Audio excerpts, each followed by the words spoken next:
하나님 말씀 사사기 7장 1절 8절까지 교독하겠습니다.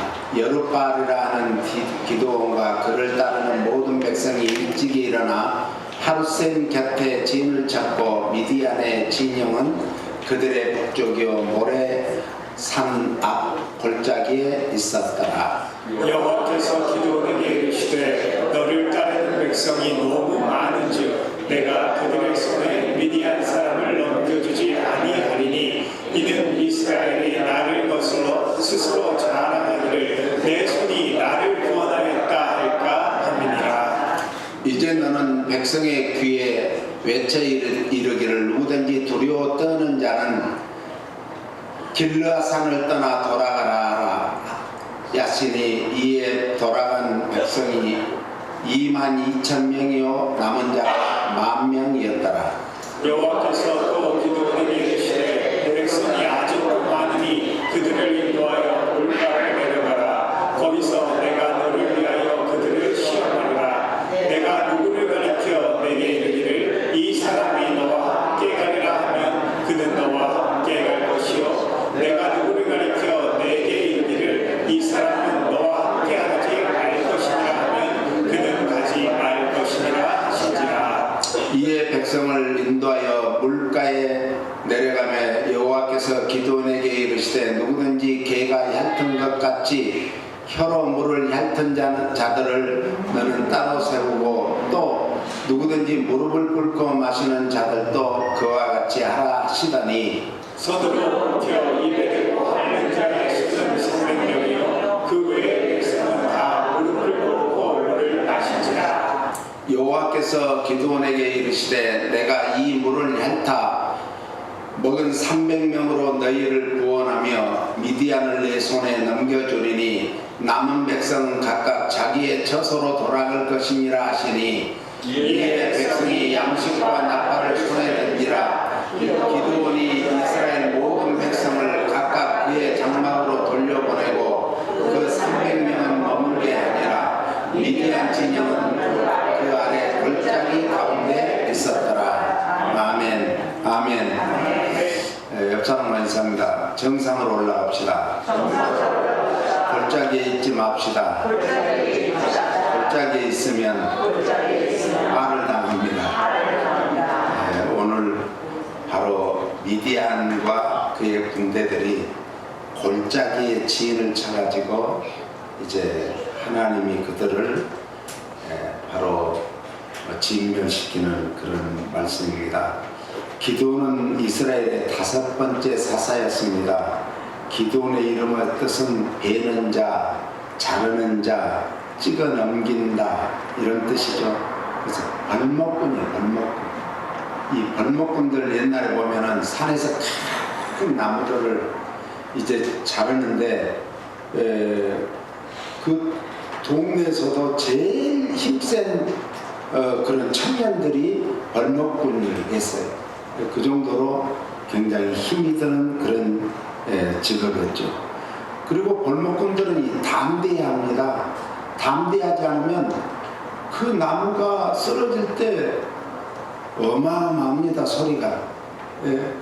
그러니까 집을 짓기 위해서 이런 기둥을 만들 그런 나무들 이런 걸 벌목을 하다 보면요 동네가 막 꼭 지진난 같이 그런 소리가 들리는 것 같을 정도였으니까요. 그래서 그런 벌목꾼 기드온에게 하나님께서 찾아가셨습니다. 이 기독교는요 모든 세상의 이제 종교는 인간이 신을 찾아가는 거예요. 그런데 기독교는 하나님이 우리를 친히 찾아오셔서 하나님이 우리에게 친히 제물이 되어 주시는 이것이 기독교예요. 그런데 세상의 종교는 이 제물을 다 자기가 준비해서 찾아가는 거예요. 이 종교 그러니까 세상의 종교와 우리 기독교는 완전히 다른 것이죠. 사사기 6장 12절 말씀을 보니까 이렇게 합니다. 같이요. 여호와의 사자가 기드온에게 나타나 이르되 큰 용사여 여호와께서 그와 함께 계시도다 여기에서 큰 용사라는 것은 당시 이스라엘 공동체에서 상당한 지위를 차지하고 있었던 게 바로 기드온이었습니다. 하나님께서 너와 함께 계시도다. 원래 기드온은 이 성품이 내성적인 사람입니다. 이 기독교 역사에 보면은 많은 훌륭한 인물들이 대부분 내성적인 사람, 외형적인 사람보다는 내성적인 사람들이 훨씬 더 많습니다. 그래서 이 기드온은 연약하고 능력이 없었습니다만 하나님께서 기드온을 택하셔서 능력을 주셨기 때문에 용기 있는 큰 용사가 돼서 이스라엘을 40년간 이렇게 통치하고 다스리는 줄 믿으시기 바랍니다. 빌립보 4장 13절을 보면 같이 읽습니다. 아니 13절.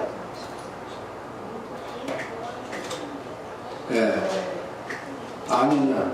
빌립보 4장 13절. 빌립보. 제가 읽어드리겠습니다. 빌립보 4장 13절에 보면 이렇게 말씀합니다. 내게 능력 주시는 자 안에서 내가 모든 것을 할 수 있느니라. 뭐 한다고요? 내게 능력 주시는 자 안에서. 그러니까 능력을 하나님이 우리에게 안 주시면 아무것도 할 수 없다는 말이죠. 그러니까 우리 칼빈 선생님은 우리는 전적으로 부패했고 전적으로 무능하다고 했어요. 우리가 할 수 있는 건 아무것도 없다.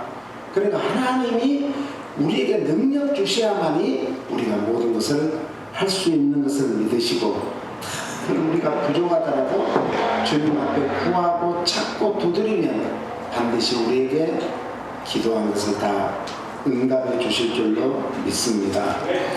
사도 바울 당시에는 아주 철학적으로 유명한 스토아 철학이 있었습니다. 이 스토아 철학은 인간의 고상한 능력을 신봉하며 철저한 극기를 통하여 스스로 만족스러운 삶을 영위할 수 있다. 이게 스토아 철학의 골격입니다. 그러니까 우리가 고상한 능력을 가지고 이 세상을 살아가기 위해서는 뭘 해야 되냐? 극기가 필요하다는 거예요. 자기가 아주 힘쓰고 애쓰고 정말 피땀 흘리는 그런 극기의 노력이 필요한데, 그러나 바울은 환경을 극복할 수 있는 힘은 하나님으로 말미암는 것이라는 것을 가지고 있었기 때문에, 바울이 어떤 사람이요?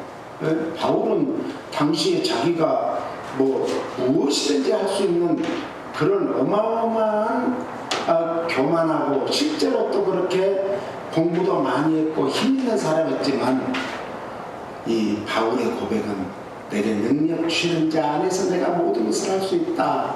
이 고백은 바울의 예수님 만난 이후에 일평생 신앙 고백이었던 것입니다. 기도는 하나님께서 부르신 시기가 어느ten가 이스라엘의 미디안과 아말렉의 압제하에 있던 그런 시기였어요. 미디안이라는 것은 이 성경에 아주 중요한 이 족속들이 나오는데 미디안 족속, 아말렉 족속이 나와요.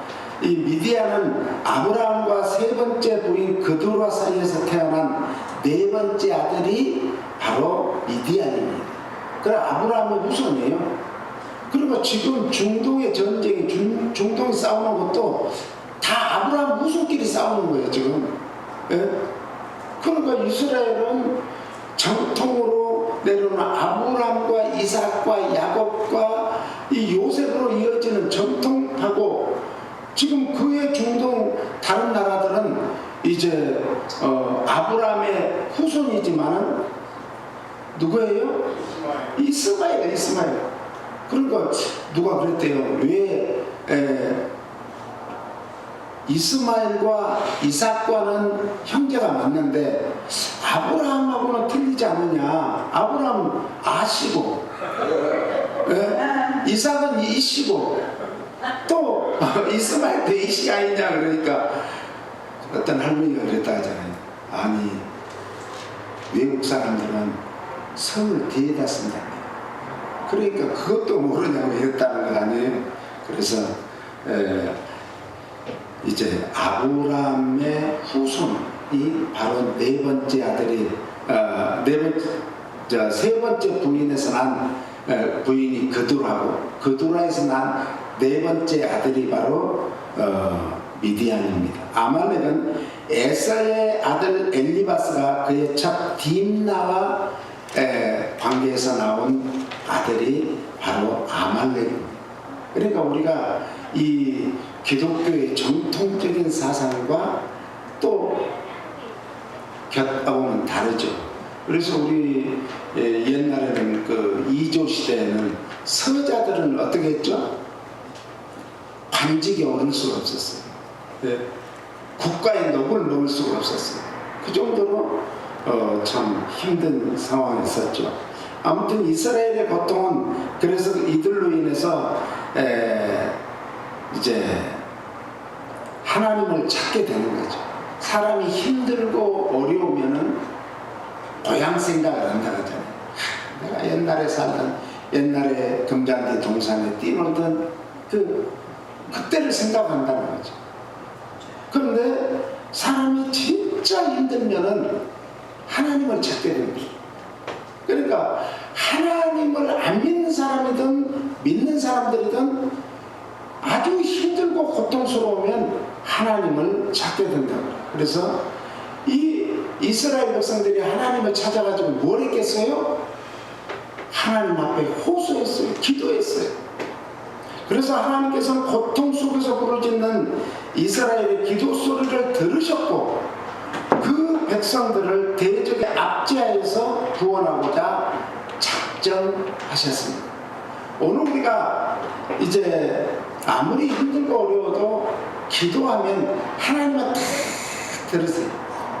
우리가 기도할 때 천사를 보내가지고 이제 금향로를 가지고 와서 기도 소리를 그 속에 다 담아가지고 뚜껑을 닫아가지고 하나님 앞에 가지고 올라간다고 요한계시록에는 말씀하지 않습니까?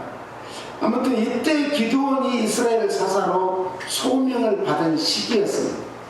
기드온은 하나님께서 침략자들의 손으로부터 이스라엘을 구원하고자 하는 어떤 용사고요, 큰 용사였습니다. 그래서 사사기 6장 25절 26절을 같이 읽습니다. 그날 밤에 여호와께서 기드온에게 이르시되 내 아버지에게 있는 수소 곧 7년 된 둘째 수소를 끌어오고 내 아버지에게 있는 아래 제단을 헐며 그 곁에 아세라상을 찍고 또 이 산성 꼭대기에 내 하나님 여호와를 위하여 규례대로 한 제단을 쌓고 그 둘째 수소를 잡아 내가 찍은 아세라 나무로 번제를 드릴지니라 하시니라. 아멘. 이 하나님께서 굉장히 어려운 일을 기드온에게 맡겼어요.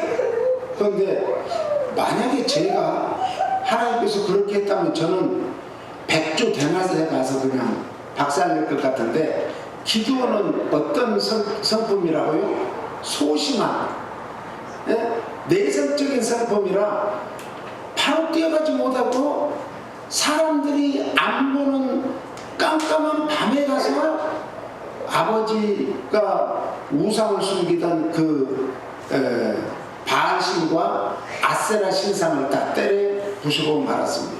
그랬을 때 그 다음날 일어나니까 동네가 난리가 난 거예요. 어떤 난리가 나요? 아니 바알신이 다 망가졌고 아세라 신이 망가졌어요. 그러니까 사람들이 어떤 놈이 그랬냐, 큰 화가 미칠 것이다. 그랬어요. 그랬는데 참 이스라엘은 백성들에게 어떤 일이 있냐, 고질적인 병, 이건 인간에게 다 있는 병이 뭔가 교만병.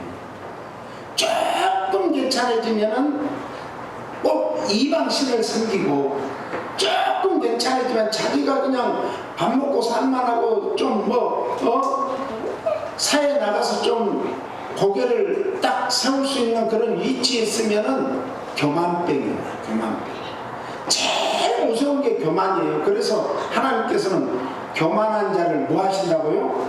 대적하신대요. 하나님이 싸우신대요. 그리고 우리는 항상 겸손해야 돼요. 그래서 이 교만병으로 인해서 하나님을 멀리하고 자기들의 방식으로 살고자 했던 무서운 우상숭배를 범하고 말았습니다. 오늘 우리들에게도 무서운 죄가 무엇이겠어요? 불신죄죠. 교만죄는 반드시 불신죄로 가는 거예요. 하나님 아니어도 살 수 있어. 지금 AI 시대가 되니까 사람들이 하나님 아니면 살 수 있다고 이런 지금 합니다. 그런데 AI 시대가 되면서 지금 어마어마하게 물가가 올라가고 있어요. 컴퓨터라든지 전기기구, 전자기기 이런 거 하나 사는데 값이 20%, 30%, 어떤 건 40% 막 이렇게 꽁충 뛰어있고 50% 막 뛰어있는 거예요. 왜 그래요? 부속이 부족하니까. 전자부품 부속이 부족하니까 지금 난리예요. 그래서 미국에서 이 트럼프 대통령이 삼성에게 미국에다 공장을 지어라. 빨리 공급해줘라. 난리잖아. 왜? 부족하니까. 그리고 지금 우리나라의 삼성, SK 이런 데가 지금 공장을 계속 늘려도 지금 공급이 부족하다 하잖아요. 그 정도로 지금 하고 있어요. 하나님을 이제 온전히 신뢰하지 못하고 자신의 힘으로 자신의 능력으로 살아보겠다는 것이 하나님을 믿지 못하는 불신죄입니다. AI만 다 될 것 같은데 천만의 말씀. 이제 결국 AI가 인간을 이제 공격하는 그런 일들이 지금도 일어나고 있어요. 벌써. 그럼 앞으로 이것들이 더 진화가 되면은 인간들이 AI를 제어하지 못하는 시대가 오지 않을까 이런 염려가 됩니다. 그러므로 우리는 오직 의지하고 믿을 게 누구밖에 없어요? 하나님밖에 없음을 믿으시기 바랍니다. 그래서 이 불신죄는 결국 우상숭배로 변질하게 되고요. 불신죄는 하나님의 말씀을 불순종하는 것이 불신죄죠. 기도는 하나님의 명령에 순종했습니다. 그래서 아버지가 만들어 섬겼던 바알과 아세라 신상을 쳐 부숴버리고 말았습니다. 그런데요, 6장 30절 31절을 한번 읽어봐요. 같이요. 6장 30절 31절 없어요? 네. 그럼 제가 읽겠습니다. 6장 30절 31절 성읍 사람들이 요아스에게 이르되 네 아들을 끌어내라. 그는 당연히 죽을지니 이는 바알의 제단을 파괴하고 그 곁에 아세라를 찍었음이니라 하니 요아스가 자기를 둘러선 모든 자에게 이르되 너희가 바알을 위하여 다투느냐 너희가 바알을 구원하겠느냐 그를 위하여 다투는 자는 아침까지 죽임을 당하리라. 바알이 과연 신일진데 그의 제단을 파괴하였은즉 그가 자신을 위해 다툴 것이니라 하니라. 야, 바알의 우상을 찍어버렸으니까 그 사람은 지금 살아있을 수도 없다는 거죠. 그런데 기드온 아버지가 아들을 변명하는 모습을 봤습니다. 이렇게 찍어버렸어도 바알이 정말 너희들을 구원하겠느냐? 아니 찍어버린 그 사람도 내 아들도 하나 못 처분하는데 어떻게 바알이 참 그러면서 아들을 변호해 주죠. 이게 부모의 마음입니다. 부모의 마음. 다윗도 그랬잖아요. 다윗도 압살롬 그렇게 울면서 했는데 압살롬을 이제 잡으면은 죽이지는 말았는데 결국 압살롬 목을 쳐서 쟁반에 가져왔잖아요. 그러니까 이 부모의 마음은 자식의 마음은 훨씬 뛰어넘는 것이 그 마음이죠. 하나님의 마음이 그렇다는 거예요. 그러면서 6장 32절을 읽겠습니다. 그날의 기드온을 여룻바알이라 불렀으니 이는 그가 바알의 제단을 파괴하였으므로 바알이 그와 더불어 다툴 것이라 함이었더라. 이거는 여룻바알이라, 그래 기드온의 별명을 여룻바알이라 그랬어요. 이것은 바알과 대적하다, 바알과 논쟁하다 이런 뜻인데, 기드온이 바알 신상과 아세라 신상을 깨뜨려 버렸음에도 불구하고 바알은 죽은 신이기에 어떤 보복도 할 수 없다, 거짓 신임을 이제 조롱하는 그런 말이에요. 그래서 기드온의 별명을 또 뭐라고 했는가, 여룻바알이라 그랬어요. 그러니까 여룻바알이라, 기드온이 지나갈 때 여룻바알이요 이렇게 부르면은 야 바알신은 아무것도 아니야 이런 조롱하는 소리였어요. 사사기 7장 2절에 보니까 같이요, 여호와께서 기드온에게 이르시되 너를 따르는 백성이 너무 많은즉 내가 그들의 손에 미디안 사람을 넘겨주지 아니하리니 이는 이스라엘이 나를 거스려 스스로 자랑하기를 내 손이 나를 구원하였다 할까 함이니라. 너를 쫓는 백성이 너무 많다. 이제 이거는 숫자를 어디서 할 수 있냐면은 사사기 8장 10절에 보면 나옵니다. 사사기 8장 10절 같이요. 이때 세바와 살문나가 갈굴에 있는데 동방 사람의 모든 군대 중에 칼든 자 12만 명이 죽었고 그 남은 15,000명가라는 그들을 따라 거기에 있다가, 이 칼든 자가 12만 명이, 부상자가 도망한 인원이 15,000명이, 그러니까 몇 명이라는 거예요? 미디안 군대와 그 연합군이 13만 5천 명이라는 거죠.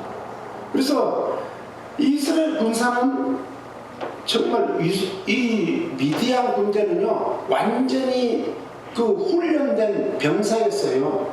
그런데 이스라엘은 이제 기드온이 나라를 위해서 좀 싸우자, 나오라고 다 모였는데 그 모인 수가 32,000명밖에 되지 않았어요. 비교될 수도 없죠. 그런데 이런 차이임에도 불구하고 하나님께서는 야, 이것도 너무 많아.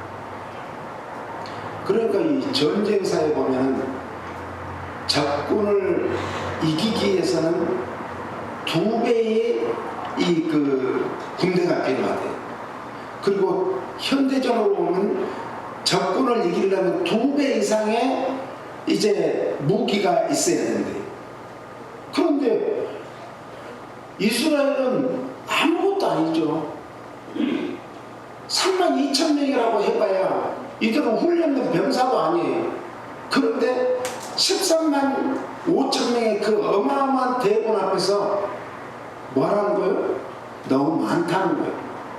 그래서 하나님께서는 이것도 너무 많아, 두려워 떠는 자는 집으로 가라게. 그러니까 아니 와서도 지금 내가 여기서 살아갈까 죽어갈까 걱정만 하고 있는 그 병사들이 얼씨구나 하고 얼마가 도망갔다는 거예요?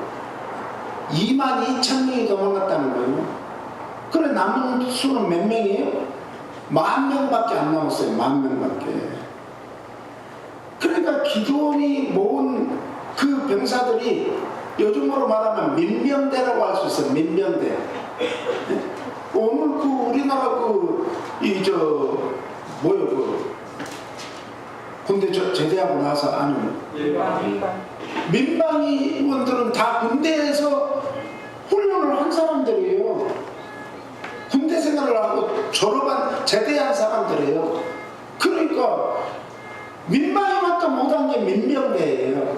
훈련도 안 된 사람들이에요. 이런 사람들. 그런데 그것도 많다. 22,000명이 도망갔는데, 집으로 그냥 도망갔는데 10,000명 남은 걸 그것도 많다라는 거예요. 그래서 7장 2절 하반절에 보면 이는 자긍하기를 이렇게 말해요. 하나님께서는 기도를 세우사 이스라엘을 구원시키려 하신 목적이 뭔가? 단순히 이방의 압제를 그치게 하려는데 그치지 않았습니다.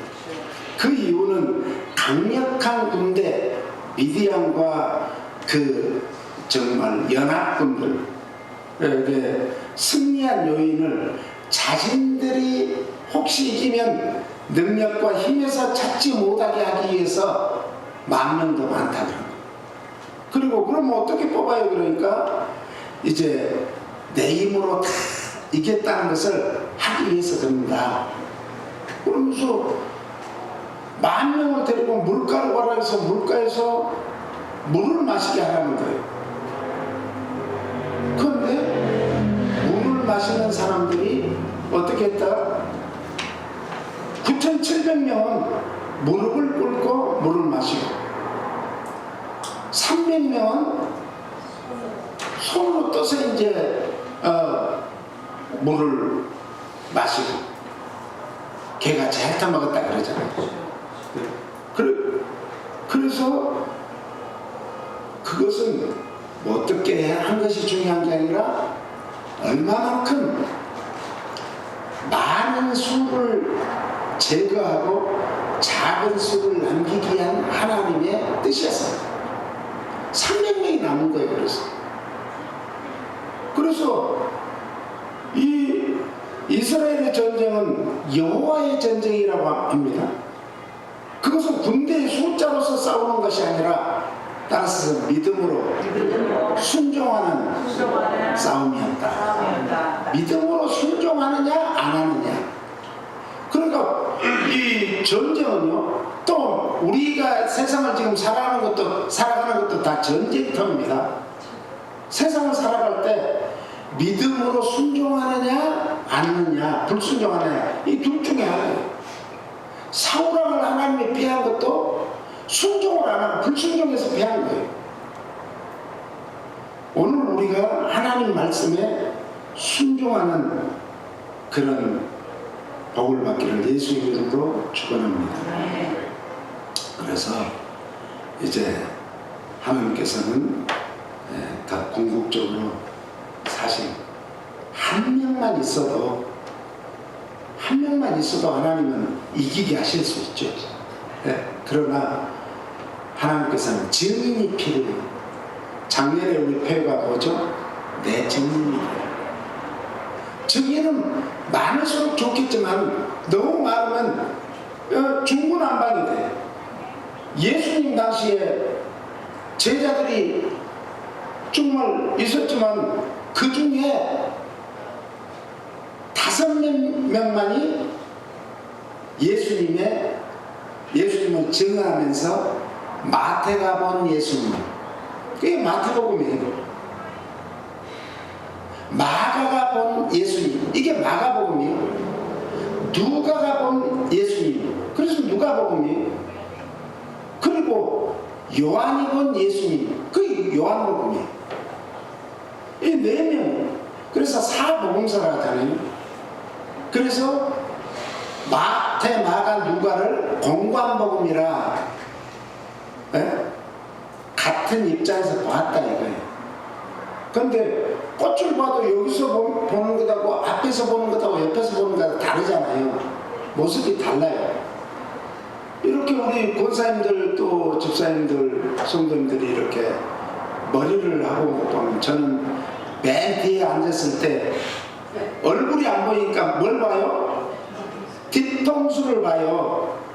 그러면요, 야, 달라. 머리 모양이. 그런데 뒤에서 볼 때하고 또 앞에서 볼 때하고 또 달라. 뒤에서 볼 때도 예쁜데 앞에서 보면 더 예뻐. 그런 거예요. 그러니까 그런 보는 관점에서 쓴 거예요. 그런데 요한은 조금 색다르게 관찰력이 뛰어난 사람이에요. 아주 꼼꼼한 사람. 그래서 요한이 항상 멀리서도 사람들이 잘 몰라볼 때 예수님이 물 위로 걸어오실 때도 유령이시다 하니까 다 벌벌 떨었는데 요한은 주님이시다 그러니까 베드로가 그때 막 주님이시다는 말만 듣고 막 주여 주시거든 나를 막 이 물 위로 걷게 하소서 그러니까 걸었잖아요. 이게 그래서 참 우리가 예수님을 믿어도 하나님 말씀에 순종하는 믿음을 가지면 우리는 반드시 어디에 있든지 어떤 일을 당하든지 승리하게 될 줄로 믿습니다. 그래서 기도원이 참 제가 생각할 때는 참담했을 것 같아요. 아니 32,000명을 어렵게 모았고 22,000명을 돌려보냈는데 10,000명이 남았는데도 그것도 많다 해서 9,700명은 또 돌려보내고 300명을 데리고 싸움터로 나가려고 하다 보니까 전장에서 장수들은요 숫자가 그렇게 중요하다. 우리 교회도 여기 가득 찼을 때는 얼마나 좋았어요. 근데 다 지금 빠져나가고 지금 기도원의 용사들만 남았어요. 할렐루야. 용사들만 남은 거예요.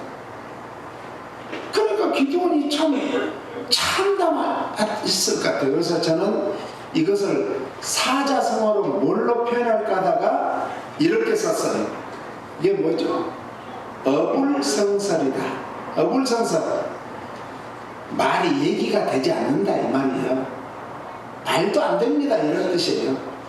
어불성설이라. 제가 가만히 생각했어요. 무슨 사자성어로 어떻게 표현을 해야 될까? 어불성설이다. 말도 안 됩니다. 어쩌면 기도원이 그렇게 하나님 앞에 호소했을 수도 있어요. 그러나 하나님께서 이스라엘로 하여금 전쟁에서 이겼을 때를 생각한 거예요.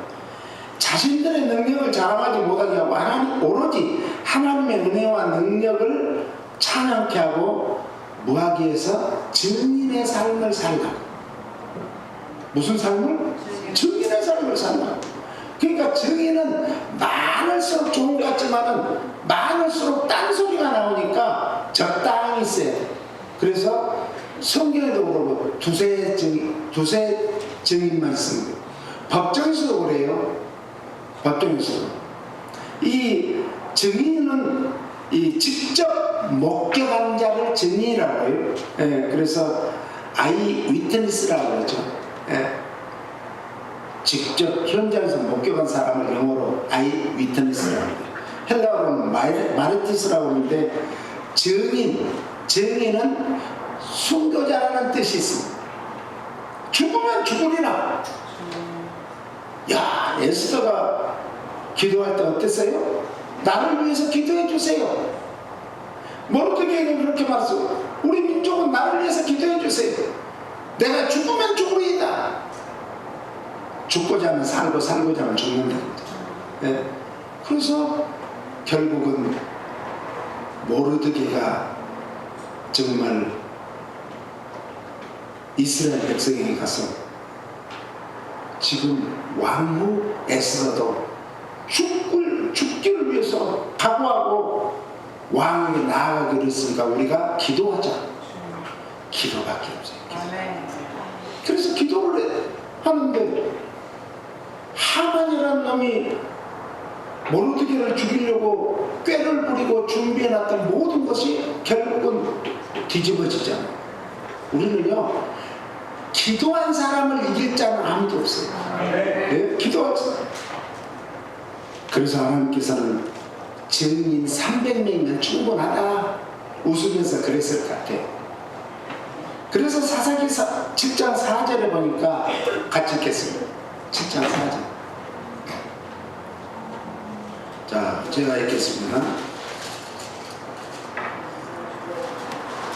여호와께서 또 기드온에게 이르시기를 백성이 아직도 많으니 그들을 인도하여 물가로 내려가라. 이게 이제 아까 얘기했던 거예요. 그래서 결국은 몇 명이 남았다고요? 300명이 남았어요.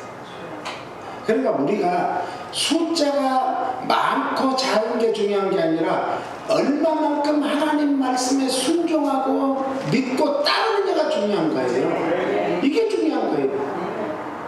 그러니까 믿는 자는 군병 같으니 군병이 돼야 되는데 많으면 옆 사람, 이 사람이 좀 하겠지, 저 사람이 하겠지. 제가 큰 교회 와서 이제 부흥회를 하는데 그 교회 밥을 먹으면서 담임 목사님하고 같이 밥 먹으면서 물어봤어요. 이렇게 수만 명이 모이는데 일꾼들이 참 많아 좋겠습니다. 이렇게 뭐라는 줄 알아요? 목사님, 그렇지 않습니다. 소수만이에요. 소수. 그러면서 이 얘기를 하는 거예요. 바닷물이 그 어마어마하게 짠 것 같아도 3% 5%밖에 염도가 그렇게 안 된대요. 그래서 바닷물이 안 썩는데, 그래서 그 염도 때문에 오늘 우리 가정에도 한 사람만 기도한 사람 있으면 그 가정 걱정 없어요.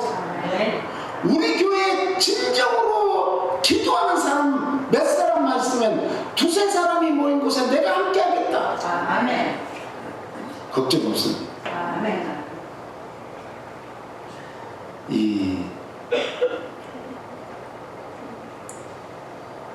그래서 남은 군사 중에서 전쟁에 참여할 만한 사람을 구별하기 위해서 이제 하나님께서는 시험하리라 그랬어요.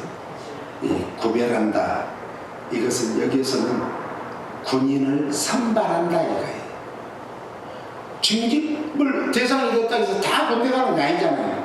가가지고 이제 뭐 의사들이 이제 신체 검사를 하잖아요. 그럼 검사를 다 마친 다음에 이제 징집병으로 갈 것이고 군인으로 직접 갈 건지 당신은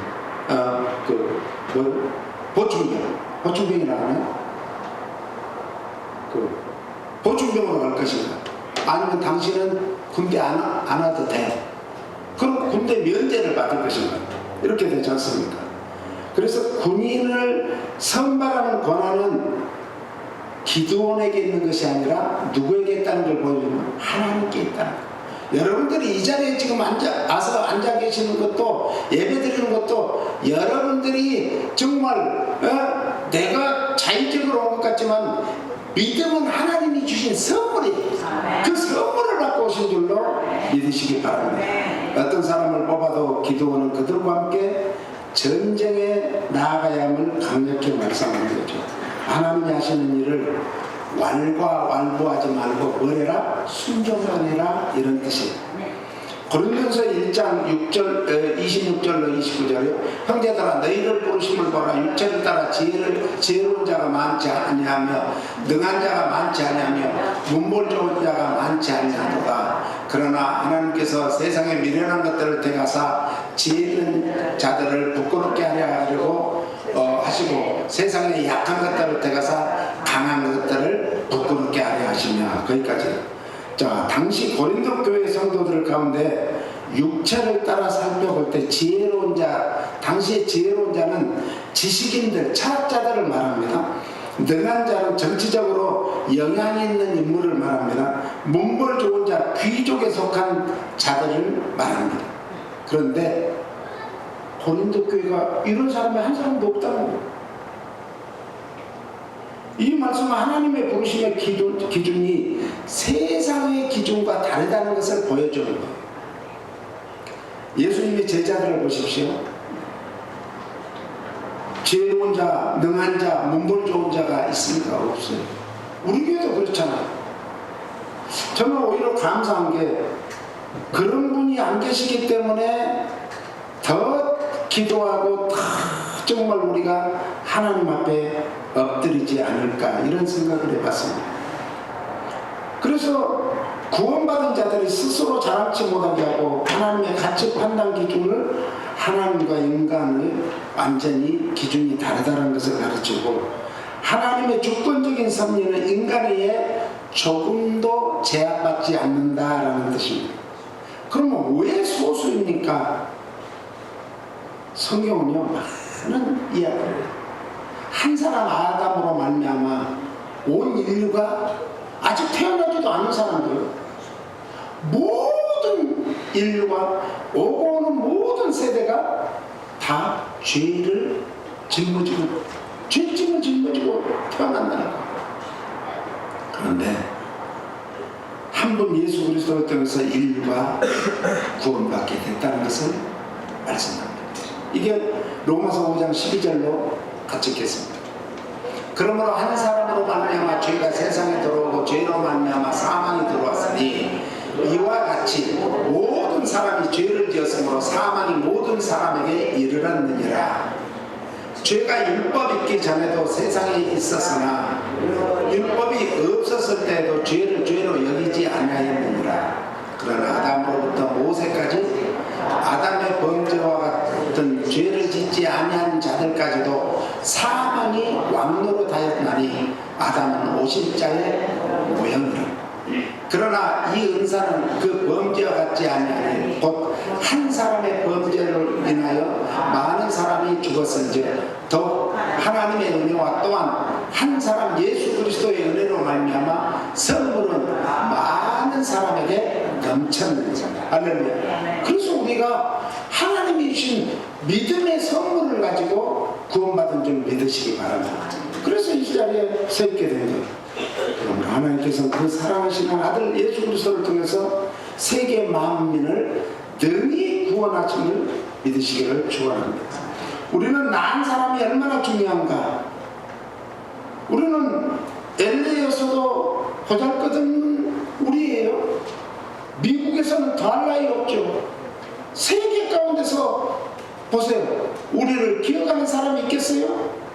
몇 명 안 돼요. 아는 사람 없습니다. 그러나 하나님께서는 보잘것없는 우리를 엑스트라로 보지 않습니다.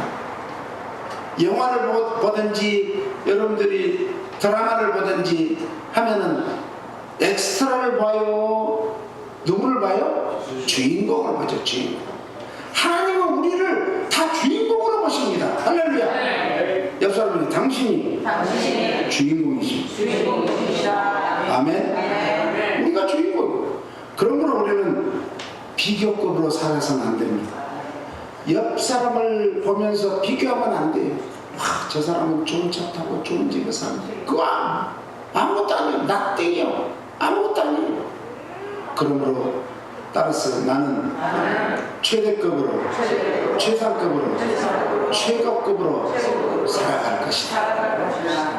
하나님이 나를 주인공으로 하나님이 나를 주인공으로 삼으셨기 때문입니다. 나를 주목하시기 때문이다.